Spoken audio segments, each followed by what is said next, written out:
Hi everyone.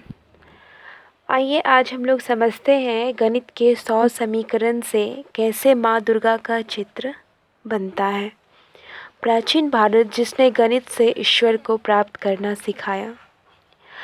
आज मैं आपको एक इन्फॉर्मेशन बताने वाली हूँ जिसमें गणित के समीकरणों की मदद से माँ दुर्गा की तस्वीर उकेरी जाती है। इस इन्फॉर्मेशन में आप सुनेंगे कि जैसे जैसे गणित के अलग अलग समीकरण डाले जाते हैं वैसे वैसे अलग आकृतियाँ बनती हैं और अंत में माँ दुर्गा के चेहरे की तस्वीर बनकर उभरती है। यहाँ हम ये जानेंगे कि कैसे हो रहा है, लेकिन साथ ही भारत में गणित और ईश्वर के साथ आध्यात्मिक जुड़ाव की भी बातें करेंगे। तो आइए शुरू करते हैं। गणित के समीकरणों की मदद से कैसे माँ दुर्गा की तस्वीर बनी। इस जो ग्राफ का सोर्स है और जो इन्फॉर्मेशन का सोर्स है वो मैं ऑनलाइन ग्राफिंग प्लेटफॉर्म डेमोस से ली हूँ और जहाँ से इसे बनाया गया है। लेकिन इसमें सबसे कमाल की बात है कि अलग अलग आकृतियों के लिए अलग अलग समीकरणों को डिराइव करना और फिर उसे सटीक क्रम में लगाना। ग्राफ में एक एक बिंदु का महत्व होता है और पिक्सेले वो स्क्रीन के आकार के हिसाब से इसे सजाने के लिए अलग अलग गणितीय समीकरणों को लगाना इस इन्फॉर्मेशन की खासियत है। अर्थात जिसने भी डेमोज पर ये समीकरण डाले होंगे उसे क्रमशः इसी तरह के ग्राफ प्राप्त होगा। अंत में ये तस्वीर बनी। इस तस्वीर के लिए गणित के 1-2 नहीं बल्कि 100 समीकरणों में प्रयोग हुआ है और 100 समीकरणों को लाया गया है और इन्हें देखकर लगता नहीं है कि ये इतना आसान है। सभी समीकरण अपने आप में गणितीय कैलकुलेशन समाये हुए हैं और इसके बाद एक एक करके हर समीकरण को एक्टिवेट किया जाता है और इसका ग्राफ निकल जाता है। जैसे एक स्ट्रेट लाइन का जो ग्राफ बनाने के लिए हम समीकरण का उपयोग करते हैं तो y = 2x + 1 लीनियर इक्वेशन का प्रयोग कर सकते हैं और ये एक बेसिक और साधारण उदाहरण है। इसी तरह से वृत्त और त्रिभुज से लेकर पैराबोला और हाइपरबोला तक के अलग अलग समीकरणों का प्रयोग किया जाता है और उन्हें कैसे और कहाँ एडजस्ट करना है ताकि मनपसंद ग्राफ आए, इसमें दिमाग लगाना पड़ता है। इसी तरह से माँ दुर्गा की भौं और आँखें वगैरह बनाने के लिए समीकरणों का प्रयोग किया जाता है। जैसे जैसे माँ दुर्गा की नाक में जो नथुनी है वो वृत्ताकार है और इस तरह से समीकरणों के हिसाब से ग्राफ वहाँ मिलना चाहिए, उसी हिसाब से उन्हें शिफ्ट किया जाता है। तो ये थी तकनीकी चीज़ें कि जैसे इस ग्राफ को बनाया गया है। और 20वीं सदी के पहले और दूसरे दशक तक अपने ज्ञान और प्रतिभा से पूरी दुनिया को लोहा मनवाने वाले भारतीय गणितज्ञ श्रीनिवास रामानुजम भी गणित और ईश्वर को एक साथ जोड़कर देखते थे। उन्होंने कहा था कि उनके लिए किसी भी गणितीय समीकरण का तब तक कोई महत्व नहीं है जब तक वो ईश्वरीय विचार को व्यक्त न करे, यानी हर समीकरण को वो ईश्वर के साथ जोड़कर देखते थे और फिर आगे बढ़ते थे। जो नास्तिक हैं और ईश्वर में विश्वास नहीं रखते उनके लिए भी यह एक तरह से कहा जा सकता है कि गणित जो है वह ब्रह्मांड की भाषा है। किसी भी चीज़ को गणितीय समीकरण के रूप में डिराइव किया जा सकता है।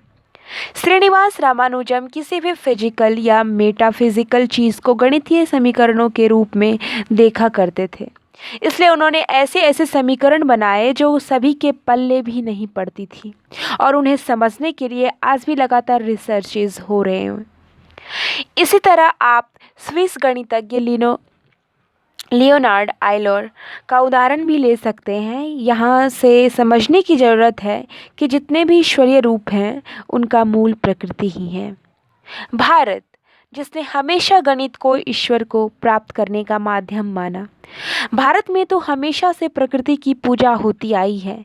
यहाँ वैदिक काल से ही ये चला आ रहा है। दुनिया की सबसे प्राचीन पुस्तक ऋग्वेद में अग्नि की स्तुति के साथ ही शुरुआत की जाती है। तो हम कह सकते हैं कि गणित एक ऐसा माध्यम है जिसके द्वारा एक नास्तिक भी ईश्वर की पूजा कर सकता है।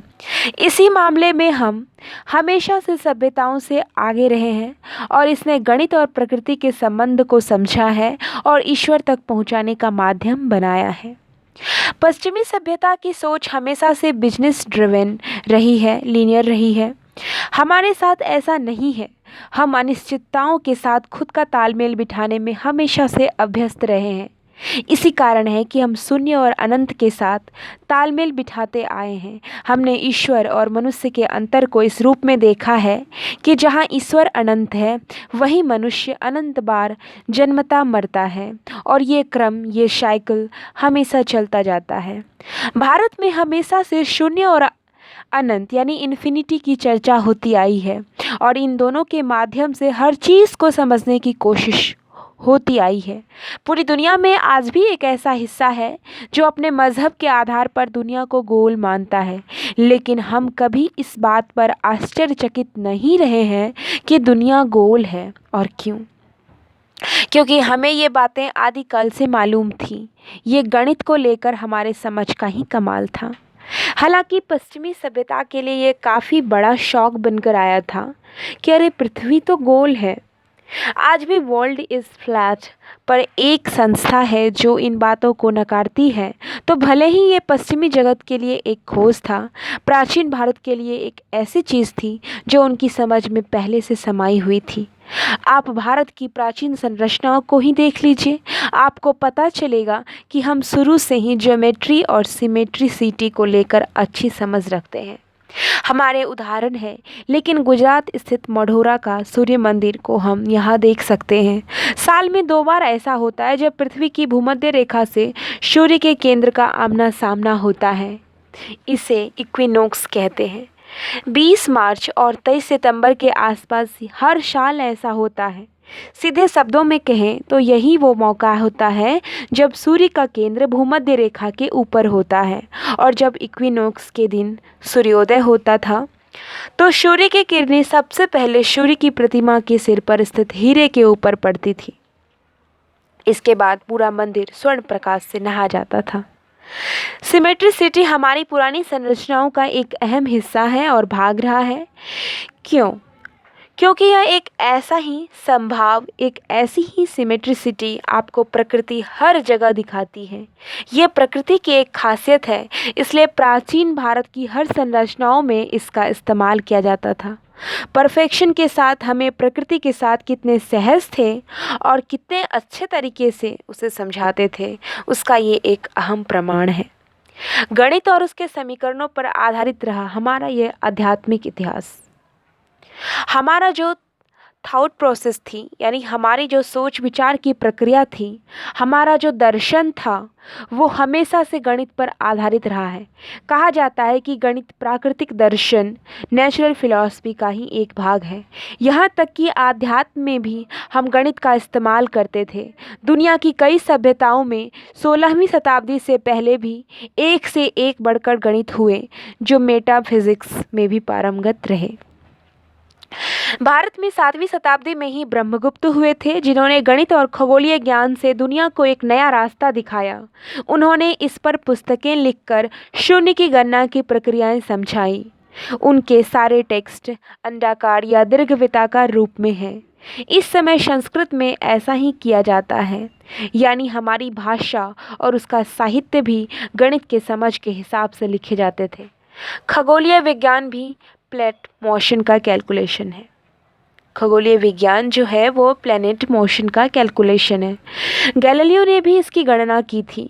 हालांकि खगोलीय विज्ञान को व्यक्ति के जीवन के साथ कैसे जोड़ा जाता है या फिर इसका किसी जन्म मरण पर क्या प्रभाव है, इस पर बहस हो सकती है, लेकिन इससे इनकार नहीं किया जा सकता है। इन सब का आधार गणित ही रहा है। किसी भी सिद्धांत को साबित करने के लिए कैजुअलिटी का कारण स्पष्ट होना चाहिए। कोई भी चीज़ क्यों और कैसे हो रही है उसे गणितीय ढंग से साबित किया जा सकता है। हम कह सकते हैं कि महान ब्रिटिश वैज्ञानिक न्यूटन से पहले नेचुरल फिलॉसफी और विज्ञान एक दूसरे के साथ चलते थे, लेकिन उसके बाद वैज्ञानिकों ने इन दोनों को अलग अलग रूप में लेना शुरू किया। विज्ञान एक अलग ब्रांच बनकर रहकर उभरा। इसलिए प्राचीन भारतवर्ष में जो गणितज्ञ रहे हैं वो ऋषि भी रहे हैं, क्योंकि गणित और ईश्वर को साथ में वो देखते थे। वो प्रकृति का अध्ययन करते थे, इसलिए गणित और ईश्वर के साथ उन्हें साथ में देखते थे। भारत में आर्यभट्ट, ब्रह्मगुप्त, भास्कराचार्य जैसे विद्वानों ने हमेशा से गणित और ईश्वर को साथ में देखा है। यहाँ आपको एक काफ़ी रोचक चीज़ भी बताना चाहेंगे कि केरल में 14 से 16वीं शताब्दी में ही Kerala school of mathematics and astronomy यानी केरल गणितीय समुदाय का संचालन होता था, जिसकी स्थापना महासंग्राम संगम ग्राम के माधव ने की थी। उनका त्रिकोणमितीय, बीजगणितीय और ज्यामिति के अध्ययन में अहम योगदान था। उन्होंने ही दुनिया को सबसे पहले पाई की गणना ट्रिगोनोमेट्री के रूप में दी थी। केरल के इस गणितज्ञ समुदाय ने एक के बाद एक आगे बढ़कर कई समीकरण दिए, जिनका काफ़ी बाद में अध्ययन हुआ और दुनिया भर में लोकप्रिय हुए। यानी हमारी प्राचीन सभ्यता गणित को लेकर निश्चितता, समीकरण, डेरिवेशन और ईश्वर को लेकर अनिश्चितता, इन दोनों के साथ ही तारतम्य बिठाने में काफ़ी कुशल हुआ करते थे। इस तरह मेटाफिजिक्स दर्शन की वह शाखा है जो किसी ज्ञान की शाखा के वास्तविकता यानी रियलिटी को अध्ययन करती है। भारतीय सभ्यता में पर्सनिफिकेशन का एक ट्रेंड रहा है, जिससे उन्होंने नदियाँ, पहाड़ों और प्रकृति के विभिन्न स्वरूपों को जहाँ एक व्यक्ति के रूप में देखा, वहीं दूसरी तरफ उन्होंने गणित के माध्यम से ईश्वर को डिराइव करने की भी चर्चा की और चेष्टा भी की। आज जब गणितीय समीकरणों से माँ दुर्गा का तस्वीर बनाना संभव है, तो ऐसी चीज़ें को विकसित करना भारत में बहुत बड़ा योगदान रहेगा। Thank you everyone.